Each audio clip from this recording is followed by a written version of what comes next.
सभी प्यारे दोस्तों को नमस्कार। कैसे हो आप सब? आपका अपने YouTube चैनल LKM मीना पे स्वागत है। तो प्यारे दोस्तों, आज की वर्कशीट हमारी शिक्षा निदेशालय राष्ट्रीय राजधानी क्षेत्र दिल्ली और वैसे हमारा गणित और ये कक्षा 7 के बच्चों के लिए है।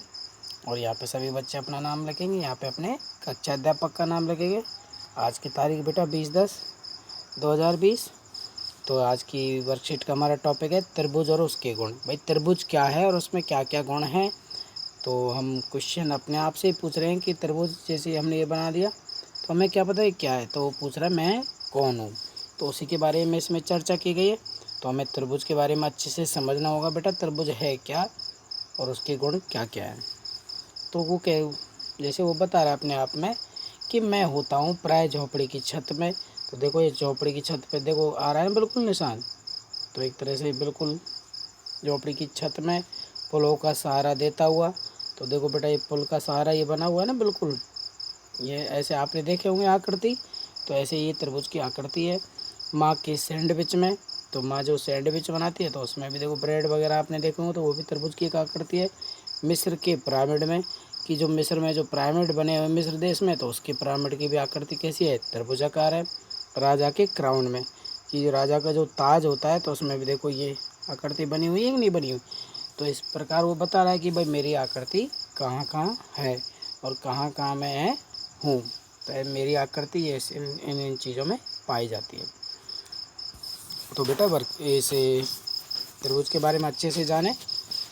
तो देखो इसमें दिया हुआ ये लाइन है, 3 असररेखीय जो एक ही रेखा पर ना हो। कि जैसे यहाँ एक ही रेखा है तो यहाँ पे एक ही रेखा पे ये ना हो। तो असररेखीय बिंदु जो एक ही रेखा पर न हो, ABC को कागज़ पर बनाएं और उन्हें जोड़ें। आपको कौन सी आकृति मिलेगी। जैसे आपने कागज़ पे बनाई है आकृति AB और C बना ली, तो आपको कैसी आकृति पाई, ये त्रिभुज की आकृति आप लोगों ने पाई। ठीक है बेटा, बिल्कुल हमने ABC कागज़ पर बना दिए और उन्होंने आपस में क्या कर दिया, जोड़ दिया। जोड़ा नहीं जोड़ा, ए को B से जोड़ा, B को C से जोड़ा और C को फिर A से जोड़ दिया। तो ये तीनों रेखाखंड से बनी आकृति ABC BCA CA ABC शीर्ष ABC। तो यहाँ पे कोण बन जाएगा A, कोण B और कोण C। तो इस प्रकार हम लिख सकते हैं कोण ABC, कोण C या BCA। तो इसी प्रकार हम इन्हें लिख देंगे। ठीक है बेटा, इनको हमने नाम दे दिया ABC। अब देखें बेटा माध्यिका क्या होती है। कि ऐसा रेखाखंड जो शीर्ष और उसके सम्मुख भुजा के मध्य बिंदु को जोड़ता हो। तो देखो बेटा ये हमने त्रिभुज पहले आकृति बनाई थी, तो इसी के अनुसार हम चलेंगे। एक ऐसा रेखाखंड जो शीर्ष हमारा ये हो गया ऊपर का, तो उसके सम्मुख भुजा, ये सामने की भुजा है कि मध्य बिंदु, ये मध्य बिंदु हमारे इन दोनों के बीच में देखो इधर भी इतना समान गैप है और इधर भी इतना समान गैप है। तो इनको हमने नाम दे दिया AB और C। ठीक है बेटा, मध्य बिंदु को हमने जोड़ दिया तो इसको नाम दे दिया हमने D। तो इसी प्रकार AD B और अगले त्रिभुज में देखो ये दे रखी। तो ये 3 आकृति हमने बनाई दी। तो अलग अलग आकृति को हमने, मतलब इधर भी हो सकती है मध्य बिंदु। ठीक है बेटा, ये तो बीचों बीच में हो गई, ये इधर से बीचों बीच में हो गई। और फिर तीसरी आकृति है उसमें इधर से ये बीचों बीच में हो गई। तो 3 हमें दे रखी है, AD ये हमारी ये हो गई, BE हमारी ये हो गई, CF हमारी ये हो गई। तो त्रिभुज ABC की क्या है बेटा, ये माध्यिकाएँ। ठीक है बेटा, तो आप समझ गए होंगे माध्यिका कहाँ स्थित होती है, त्रिभुज के बिल्कुल बीचों बीच में। ठीक है बेटा, अब आगे देखते हैं। अब इसमें आगे बात कर रहा है शीर्ष लंब की। त्रिभुज के एक शीर्ष से उसके सम्मुख भुजा पर खींचा गया लंब रेखाखंड। मतलब कोई भी त्रिभुज है तो उसके सामने खींचा गया, जैसे ये त्रिभुज है तो इसके सामने मान लिया हमने कोई भी रेखाखंड खींच दिया, तो मतलब वही क्या हो जाएगा, उसका शीर्ष लंब रेखाखंड हो जाएगा। जैसे हम इसे किसी तरह से भी खींच सकते हैं। तो ये बेटा इसे क्या बोलेंगे हम, शीर्ष लंब। ठीक है बेटा, सोचो क्या किसी भी शीर्ष से शीर्ष लंब बनाया जा सकता है। या माध्यिका या शीर्षलंब में क्या कोई अंतर है? तो बेटा ये देखो इसमें आगे दिया है, किसी त्रिभुज का बाह्य कोण या किसी एक भुजा का एक की ओर बढ़ाने पर त्रिभुज पी क्यू आर बना और एक भुजा पर क्यू आर को एस तक बढ़ाए। शीर्ष आर पर बना कोण पी आर एस कोण कहलाएगा, बाह्य कोण पी आर एस का आसन कोण होगा। अब काट कर एक्स को ट्रेस कॉपी की पी और क्यू के सम्मुख अंतःकोण को संलग्न आर को ढका जाए तो आप देखेंगे, देखो बेटा इसी के अनुसार हम चलेंगे कि ये हमारा त्रिभुज है, ये हमारा त्रिभुज है क्या बेटा, पी क्यू और आर। ठीक है बेटा। अब इसमें जैसे जैसे कह रहा है कि किसी एक भुजा को, तो एक भुजा को उन्होंने बढ़ा दिया बाहरी कोण के अनुसार, तो इन्होंने इस भुजा को यहाँ से बढ़ा दिया, कहाँ तक बढ़ा दिया, यहाँ तक। और क्यू आर को कहाँ है, ये जैसे क्यू और आर है तो इसको कहाँ तक बढ़ा दिया, एस तक हमने बढ़ा दिया। ठीक है बेटा।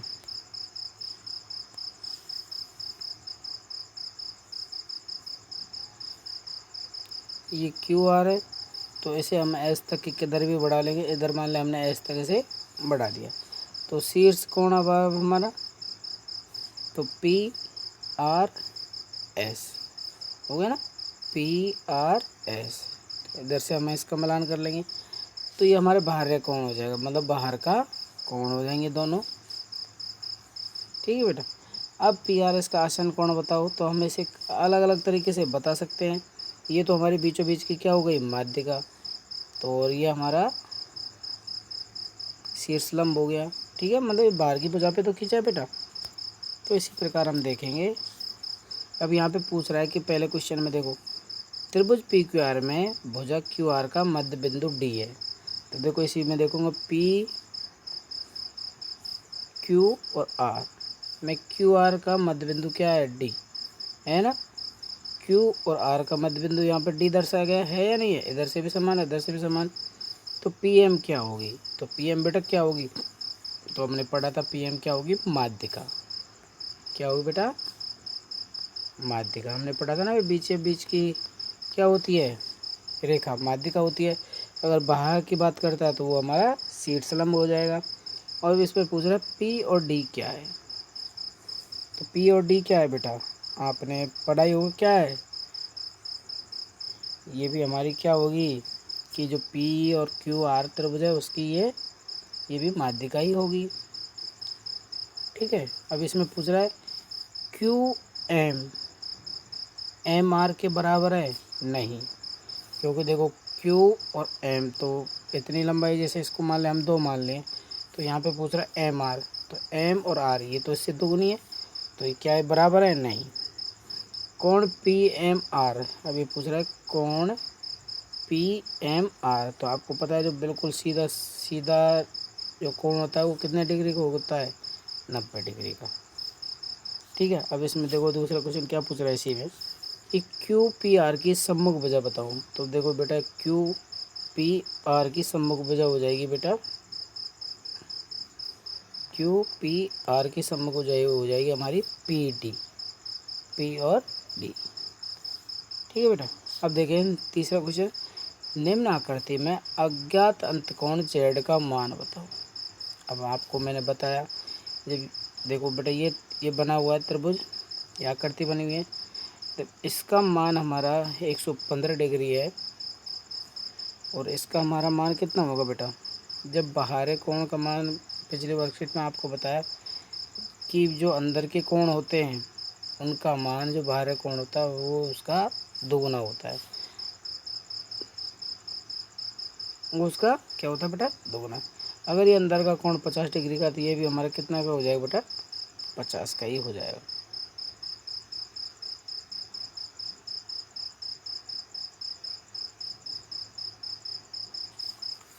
ठीक है बेटा, ये ध्यान रखें हमें।